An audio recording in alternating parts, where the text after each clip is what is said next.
سلمان عمر صاحب نے اپنی تقریر میں بیان کیا کہ چند آدمی مل کر ہاتھ اٹھا کر دعا کر سے. میں نے تو نہیں سنا, میں نے تقریر غور سے سنی ہے بھائی. اگر جی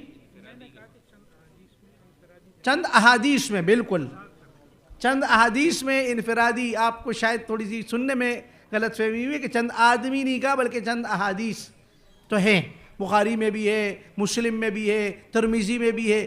بلکہ ہاتھ اٹھا کر انفرادی طور پر دعا کرنے کی تو جو ہے وہ اس کو متواتر کہا جاتا ہے.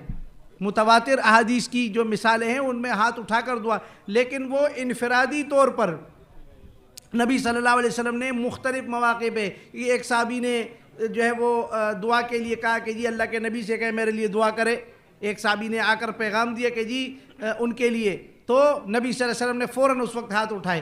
تو نبی صلی اللہ علیہ وسلم نے اکیلے اٹھائے, وہ بالکل اس میں واضح طور پر ہے کہ نبی صلی اللہ علیہ وسلم نے ہاتھ اٹھائے, باقی کسی نے ساتھ میں ہاتھ نہ اٹھائے. اگر یہ اتنا اچھا عمل ہوتا تو کتنی جگہ پہ ثابت ہے کہ صحابی کہتے ہیں کہ نبی صلی اللہ علیہ وسلم نے ہاتھ اٹھائے, یہ نہیں کہ نبی صلی اللہ علیہ وسلم نے ہاتھ اٹھائے تو ہم نے بھی ہاتھ اٹھائے.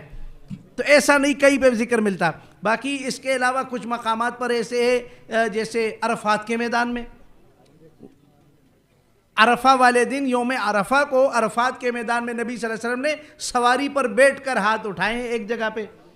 صفا اور مروہ کی سعی کے دوران تو اس سعی کو شروع کرنے سے پہلے کعبہ کی طرف دیکھ کر ہاتھ اٹھانے کا ذکر, یہ ایک انفرادی عمل ہے, انفرادی. اسی طرح جو ہے وہ رمی جمار کرنے کے بعد جب ہم کنکر مارتے ہیں, حج میں یوم النحر کو کنکر مارے جاتے ہیں, تو کنکر مارنے کے بعد حدیث میں آتا ہے کہ نبی صلی اللہ علیہ وسلم کنکر مارنے کے بعد وہاں پہ نرم زمین پہ کھڑے ہو کر کعبہ کی طرف رخ کر کے ہاتھ اٹھا کر دعا کی. تو ایسے موقع پر اگر کوئی کرتا ہے تو اس سے وہ کیا جا سکتا ہے, اس میں کوئی ایسا معاملہ نہیں ہے. لیکن یہ جو آپ نے سنا ہے وہ غلط فہمی ہے کہ چند آدمی, وہ چند آدمی نہیں بلکہ چند احادیث کہا تھا انہوں نے. یہ میں نے آپ کو بتا دیا, جن عوامل پر امپلیمنٹ کر سکتے ہیں وہ بتا دیا.